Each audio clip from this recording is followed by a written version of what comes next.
Breaking update coming in, and this is the latest which we are getting from the top court, where in the hate speech case, Supreme Court has sought responses from the Uttarakhand government and the Delhi police. In fact, the Supreme Court has said that authorities should be, that they are asking the petitioner to bring it to the notice of concerned authorities about Dharam Sansad scheduled to be held at Aligarh on January 23 and his apprehensions about breach of laws.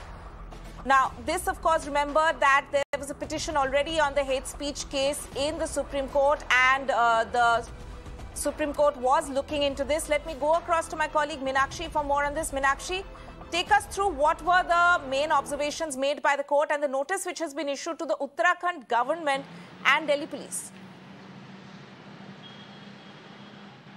Well, absolutely, Tanima. You see, by virtue of this notices, this matter stands formally admitted by the Supreme Court Honorable Chief Justice of India bench. There is a disparate matter pertaining to the larger issue of hate speeches, on which Mr. Sibal gave clarity to the Supreme Court CJI-led bench, after which notices were issued, which formally means that the matter now stands technically admitted by the top court. This is the Dharam Sansad at Haridwar that we are referring to. Of course, Mr. Sibal also wanted for the Supreme Court to intervene and stay. He went ahead and stated as to how, while the election process is on, unless preventive detention steps are also taken against Dharam Sansad participants, the country would lose the ethos which it is known for. So with that argument, he was seeking for a stay on the forthcoming Dharam Sansad, which is slated for Aligarh. But the Chief Justice of India gave liberty to bring it to the attention of the local and the relevant authorities.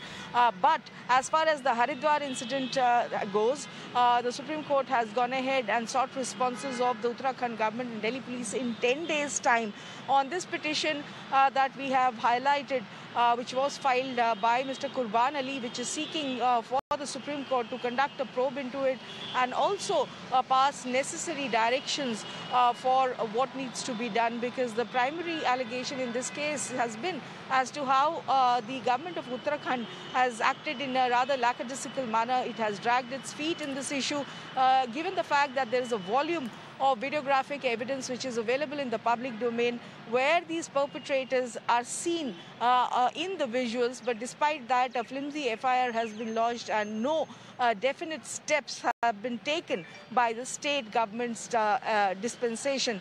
So on that, Tanima, the matter stands formally admitted by the top court by virtue of these notices, and 10 days is the time they have to get back to the top court with their respective replies. Right, and this is very important. Although the notices have gone out now, the Supreme Court is obviously waiting to hear the responses that have to be given, with the CJI saying that they are issuing notice to concerned state government and authorities. But essentially the point being that there are still concerns. In fact, a fresh plea is also there in the Supreme Court, which says there should be a stay on the Aligarh. There is a similar religious meet which is being planned in Aligarh, for which also the police sought to stay. In fact, Meenakshi, stay with us. I'm joined over the phone line by NCP leader Majid Memon on this. Sir, thank you so much for speaking to us here on Mirror Now. But what we can see at the moment is, of course, preliminary at a very initial stage. But the Supreme Court has issued notice to the Uttarakhand government as well as the Delhi police on this, because as we have seen specifically in the Haridwar case, there has not been a single arrest which has been made despite an FIR being filed. And that Haridwar meet, remember, there were calls for genocide on that particular meet. So there's been clear inaction from the police on that front. And now the Supreme Court is actually asking a sort of reply from the concerned authorities. Well, I think the step taken by Supreme Court is in the right direction to uphold rule of law and also to instill confidence in the minds of people who are threatened. And this particular matter of a call for genocide certainly is an extremely serious matter from the legal point of view, from social point of view, from religious point of view. And 76 senior lawyers, including a former law minister, had made an appeal to the Honorable Supreme Court to take suo motu action against this. And of course, now that the petition is also being heard.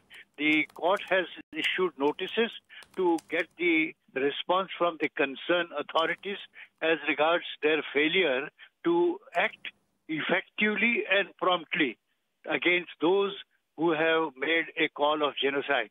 Let me also tell your viewers that we have heard one former Supreme Court judge saying that, pointing out that India is a signatory to Geneva, India is a signatory to Genocide Convention, and Article 3, Subclause C of that convention says that a call for genocide is genocide itself, and therefore it's a grave offense under humanity as a whole.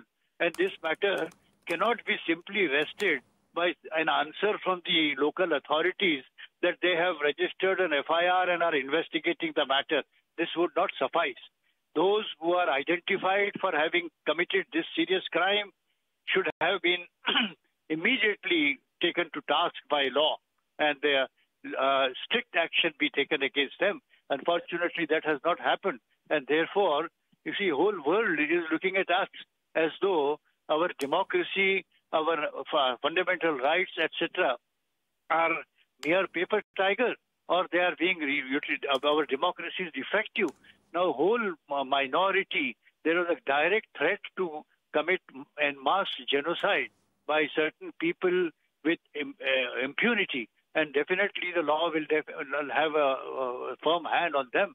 Supreme Court is moving in the right direction. That's right. In fact, at the moment, of course, what we have seen that a notice is being issued both to Uttarakhand government and Delhi police. The Supreme Court is, of course, seized of the matter. There are multiple petitions in court at the moment on this. But what it, of course, also brings to the play over here, sir, is that there's been questions, of course, which have been raised from different cross-sections of community on the silence of the government and the silence of the Prime Minister on this entire matter. Of course, what happens in court is it's sub judice at the moment, but also what is being said on this entire issue is that while on the one hand there's police inaction glaringly there on ground, but also there's silence from the top seats, in power, both in the state as well as in the centre. So it is absolutely right. The Supreme Court may express its anguish as to inaction on the part of the government. What is the Prime Minister doing? Why is the Prime Minister silent? Why is his cabinet silent? Why is the Uttarakhand or Delhi or UP, whichever state or part of India is relevant? Why the cabinet and the Chief Minister of that state has been silent so far? Why they have not immediately taken serious action when the wrongdoers have been duly identified? They are shamelessly being seen on video calling for people to commit a genocide of a particular section of Indian society.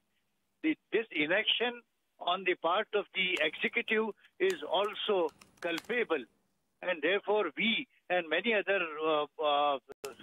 people, like-minded people who uphold democracy and the Constitution are expressing their anguish. Supreme Court is right in even questioning the executive as to how is it that they have not done anything so far.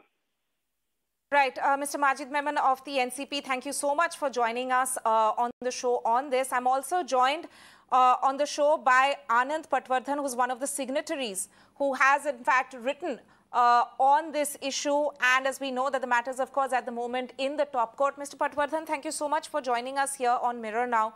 But first of all, your immediate reaction to the Supreme Court move, although at the moment it's at a very preliminary stage where the top court is giving the authorities, the concerned authorities, a chance to actually explain their actions, despite the fact that FIRs have been filed, no arrests being made, especially with regard to the Haridwar hate meet.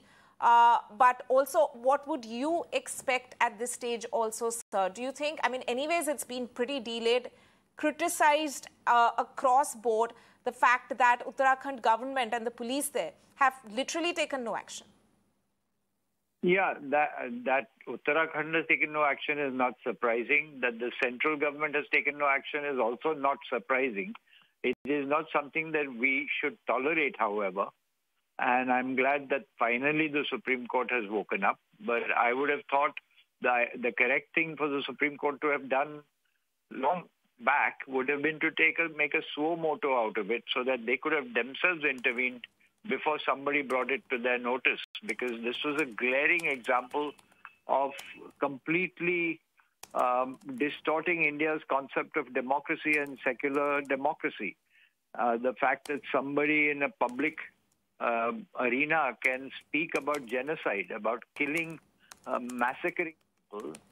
These are the early days in our country, and if we don't wake up, we will allow another Nazi Germany to emerge. After all, people in Germany also kept quiet while Hitler was rising to power. And later on, they pretended as if they didn't know. So I don't think anybody in India can now pretend that they don't know. Right, Mr. Patwardhan, of course, I mean, there's clear inaction of the authorities over there on the ground. We've seen certain arrests. I mean, in Chhattisgarh, government, for that matter, made an arrest there, several arrests there, rather, in Raipur on when such a similar meet was held over there. But what we can, in fact, see over here is that there is, in fact, complete inaction of sorts on the ground. What we have also seen, as you rightly said, that there's also been criticism from several quarters about the fact that the centre has also not taken this probably very seriously, because there have been different groups of people, most recently IIM students also and staff, who had written about that the Prime Minister's silence had in a way emboldened the hate mongers. Absolutely. And that has been a pattern ever since Mr. Modi came to power in 2014, whether it was the killing in the name of beef or other killings that have happened in our country. The centre has kept absolutely quiet, and they have emboldened all their extreme right-wing. I think it's very hard to say who is the extreme right-wing and to call them fringe elements. I don't think we can even call them fringe elements anymore, because it is coming, there's a pattern to the behavior right from the top to the bottom. And it's just that the top is protected because they have been elected to power and nobody can do anything about it until the next elections. But as far as the people who are at the bottom, there's no control over them because there's no desire to control them. Mr. Anand Patwardhan there, one of the signatories who had written in on this issue. Thank you so much for joining us here on Mirror Now.